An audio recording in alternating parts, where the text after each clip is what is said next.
On va parler d'un autre sujet maintenant, de l'intelligence artificielle. Tout le monde en parle, bien sûr, c'est un phénomène de société, elle est partout. Elle investit des champs d'activité, bien évidemment l'industrie et la maintenance. Mais où est-ce qu'on en est exactement en termes d'intelligence artificielle et de maintenance? Où on en est en termes de cas d'usage et de perspectives de mise en œuvre? Pour en parler, c'est Lydia Yushchenko, qui est directrice des études, responsable d'enseignement et innovation de l'ISBA TP à Marseille. On peut l'applaudir. Qui nous rejoint. Elle est chercheuse en mathématiques appliquées.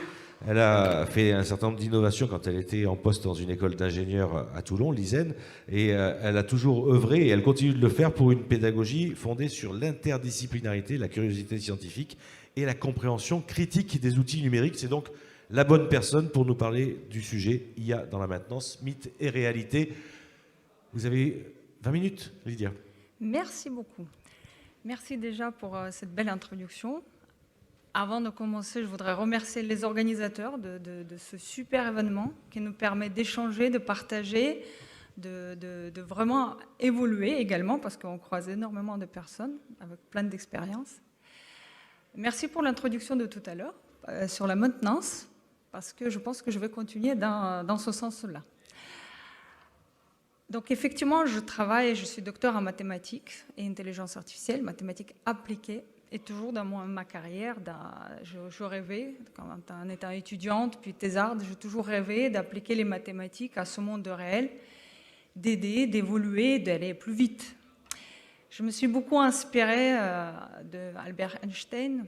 Je vous laisse lire la phrase « Dès que les lois mathématiques se réfèrent à la réalité, elles sont incertaines. Et dès qu'elles sont certaines, elles ne traduisent pas la réalité. » J'ai trouvé cette phrase très en accord avec notre philosophie de mythe ou la réalité, l'intelligence artificielle, où est-ce qu'on va aller, qu'est-ce que cela va nous apporter. Je participe toujours dans tous ces discours autour de l'intelligence artificielle avec un air un peu mythique. Est-ce que vraiment c'est l'IA? Est-ce que c'est pas l'IA? Quand je suis dans les discussions autour de ChatGPT, l'intelligence artificielle générative, je reste toujours sur mes arrières, alors que je creuse dans les algorithmes derrière, j'essaye de les comprendre et je pense que je comprends un petit peu, mais je reste toujours subtil.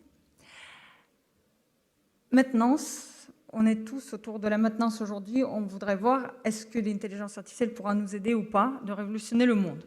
Alors, allons-y. Avant de rentrer dans la maintenance, dont vous êtes les experts, je voudrais lister devant vous quelques notions qu'on croise dans les médias, dans smartphones, de partout. On parle bien évidemment d'intelligence artificielle, mais est-ce que nous tous, on sait qu'est-ce qu'on met comme notion de l'intelligence artificielle? Parce qu'il y a plein de définitions. Je vous ai représenté une des définitions, donc un reflète, l'algorithme, science qui vous permet, avec les algorithmes, automatiser les process, hein, donc mimer le processus humain, n'est-ce pas? On parle bien évidemment de deep learning. Ah, ça, on a fait avec du deep learning. Mais qu'est-ce qu'on en met dans le deep learning? Apprentissage profond, c'est moins joli, c'est moins anglophone. Apprentissage profond qui va se baser tout simplement sur les réseaux de neurones artificiels qu'on a mis en place déjà dans les années 40 avec les tests de Alan Turing, d'accord? Et donc, on a essayé de mimer le cerveau humain. Machine learning, donc on va utiliser les algorithmes qui vont apprendre des exemples autour de nous. Donc, l'algorithme, il va se nourrir des exemples autour de nous pour pouvoir évoluer, n'est-ce pas? Data science également, une science à la mode, dans lequel on met quoi? On met l'analyse des données, n'est-ce pas? Les probabilités, les lois de statistique. Donc, si je veux faire le cours de traitement de signal, si je veux faire le cours de probabilité, mes étudiants vont me regarder avec les grands yeux. Oh, madame, encore on va faire des mathématiques, mais on est là, on est dans une école d'ingénieurs, on veut appliquer, on veut révolutionner le monde. Mais qu'est-ce qu'on cache dedans? Ben, on cache des analyses analytiques. Donc maintenant, on appelle data science. Ah ben data science, ça passe mieux. Bon, c'est pas grave. On va aller là-dedans. On savait faire ça depuis quelques années, mais bon, maintenant, on appelle ça data science.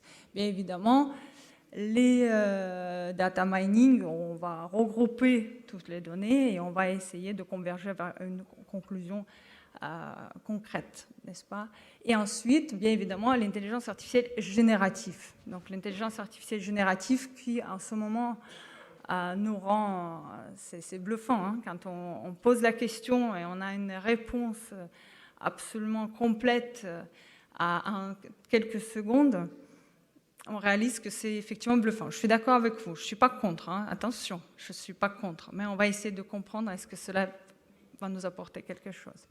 Donc voilà, on parle de l'intelligence artificielle, donc on va souligner, je vous donne ma vision, est-ce qu'elle est juste ou pas, à vous de juger.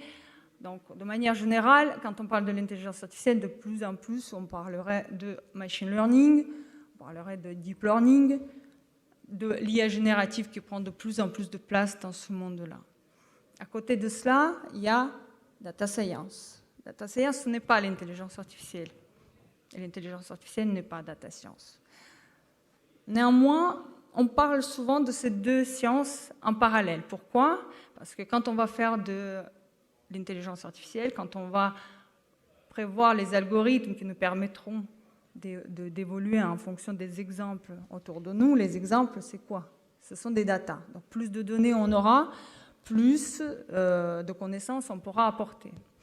Et de même, quand on essaiera d'analyser les données, effectuer la classification, effectuer une prédiction à travers une régression simple, une polynomiale, on aura besoin de traiter les données. Mais vu qu'on va traiter les données, vu la quantité de données actuellement, on fera l'appel aux algorithmes plutôt automatiques qui nous permettront de mouliner ces données de plus en plus vite. D'accord? Donc ces deux sciences-là vont coexister, ils vont se nourrir l'une et l'autre.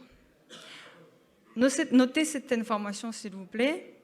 Ces deux sciences vont coexister et se nourrir l'une de l'autre. La donnée, donc déjà, pensez-y, on y reviendra dans la conclusion. Qu'est-ce que cela va nous donner?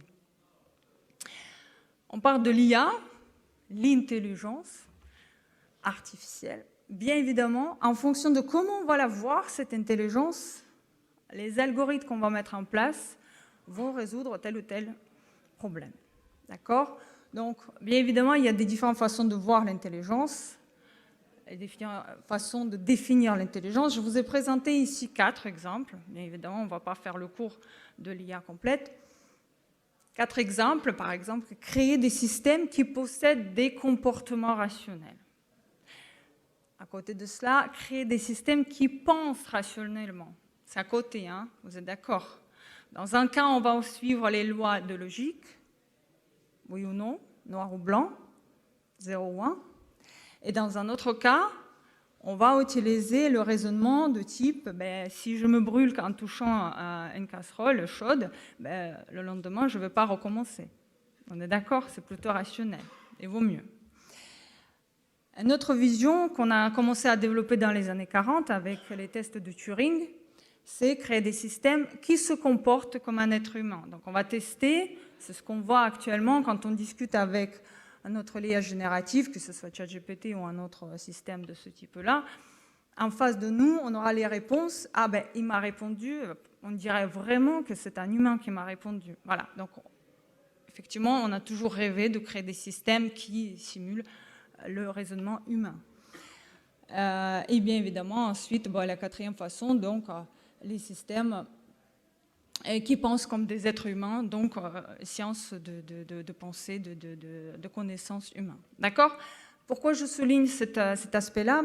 C'est selon quel type de définition de l'intelligence on voudrait prendre, on va partir sur telle ou telle façon d'interpréter les algorithmes de l'intelligence artificielle, et donc on pourra par la suite suivre ce processus. Donc c'est important de comprendre qu'est-ce qu'on va mimer. Quand on va mimer un travail d'un fourmi, quand on va mimer un travail d'un oiseau, ce n'est pas les mêmes algorithmes qu'on va mettre en place. On est bien d'accord. Voilà. Donc dans l'intelligence artificielle, c'est important que l'architecte, avant de mettre en place un système, réfléchisse quel est son objectif. La maintenance, donc vous êtes tous des experts. Donc l'intelligence artificielle aujourd'hui et les mathématiques appliquées sont au service pour vous aujourd'hui. Donc si on peut proposer quelques solutions pour vous, on sera ravis. Bien évidemment, je ne suis pas experte de maintenance, mais je voudrais bien aider. Donc en analysant la maintenance, on l'a fait depuis des décennies, on est dans une approche réactive. Donc quand on a une panne, on intervient. On va stopper le processus, on va réparer, on va changer une pompe, on va changer ce qu'il faut. Donc c'est pour ça que je vous ai remercié pour l'intervention de tout à l'heure, parce que peut-être en analysant ensemble, on pourra trouver les solutions peut-être optimales. Voilà, donc effectivement, on était toujours dans une approche réactive. Ensuite, on passe vers l'approche proactive, d'accord? Donc on est dans la maintenance corrective, et ensuite, on passe dans la maintenance préventive. Attention, on ne parle pas encore de la maintenance prédictive. Donc, quand on va passer de correctif à préventif, donc on va se dire, en analysant l'historique des pannes, en analysant les différents paramètres qui peuvent intervenir tout au long de l'année, tout au long d'une période, ben, on va prédire, super, on va prédire quelle sera la maintenance qu'on pourrait apporter pour optimiser notre process. D'accord? Mais quand on va faire cela, donc on va analyser, on aura les capteurs, on aura les données, on aura la température, la pression, la consommation électronique, ensuite vibration, historique des pannes qu'on va récolter. Donc toutes ces données-là nous permettront de faire des conclusions et nous permettront d'effectuer la maintenance préventive. Quelle technique on va utiliser là-dedans? Quelle technique? Est-ce que déjà on pense à l'IA? Non, on faisait toujours ça. La maintenance préventive, vous le faisiez déjà super bien il y a des dizaines d'années. Donc on utilisait quoi? On utilisait et on utilisera toujours, hein, analyse vibratoire, les modèles statistiques, les modèles probabilistes, d'autres systèmes, d'autres méthodes, pourquoi pas apprentissage automatique. Et là, donc, on se dit, il faut faire quelque chose. Pourquoi? Ben parce qu'il faut diminuer le coût. Donc, quand on va stopper une usine, ben, on va perdre de l'argent. Donc, plus on va optimiser notre processus, plus les coûts vont diminuer. D'accord? Donc, on va chercher des techniques pour améliorer le process. Et donc, à partir de là, les méthodes analytiques appliquées à la maintenance préventive nous permettent d'aller plus loin, d'accord? Donc, on va commencer à évoluer, on commencera à balayer en quantité de données conséquente. On pourra réagir en temps réel, et dans ce cas-là, la maintenance préventive va petit à petit converger vers la maintenance prédictive, d'accord? Donc, c'est le traitement des données en temps réel qui nous a permis de passer de cap de prévention vers prédiction. D'accord? OK. Quel type de technique en intelligence artificielle on pourra utiliser? Ben, apprentissage automatique, c'est ce qu'on parlait tout à l'heure. L'apprentissage profond, donc deep learning. L'analyse prédictive. De quelle façon on va faire ça? De quelle façon on va faire ça? Ben, on peut établir les étapes pour pouvoir créer vraiment le process d'application de l'intelligence artificielle pour la maintenance. C'est une possibilité, d'accord? Donc tout d'abord, on va créer une base solide de données, d'accord? En fonction de cette base solide de données, pour pouvoir faire ça, on aura besoin de quoi? D'un système IoT. On aura besoin d'un système, donc réceptionner ces données, les mettre dans un environnement sain. Il faut peut-être regrouper la collaboration entre nos deux systèmes IT. Donc, M. Chouffard, tout à l'heure, on a discuté autour de ces systèmes-là.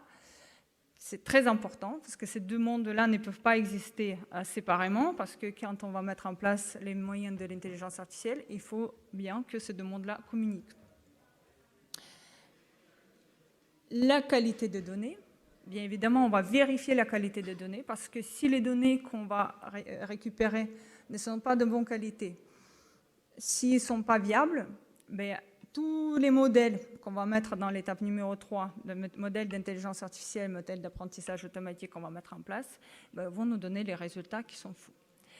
Bien évidemment, quand on va créer des modèles de l'intelligence artificielle, les algorithmes d'apprentissage, il faudra absolument travailler avec des experts qui pourront, des personnes qui savent, c'est celui qui sait qui fait, qui doit nous dire qu'est-ce qu'on attend, quelle maintenance on va effectuer pour pouvoir mettre en place un algorithme qui pourra résoudre des problèmes. D'accord ?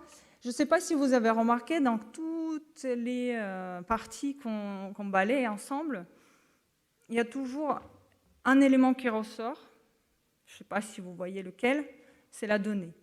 Donc, pour pouvoir travailler avec l'intelligence artificielle, on va mettre en place un ensemble de données, on va vérifier la qualité de données, on va s'assurer avec un expert que les données qu'on va récupérer seront les données viables. D'accord ?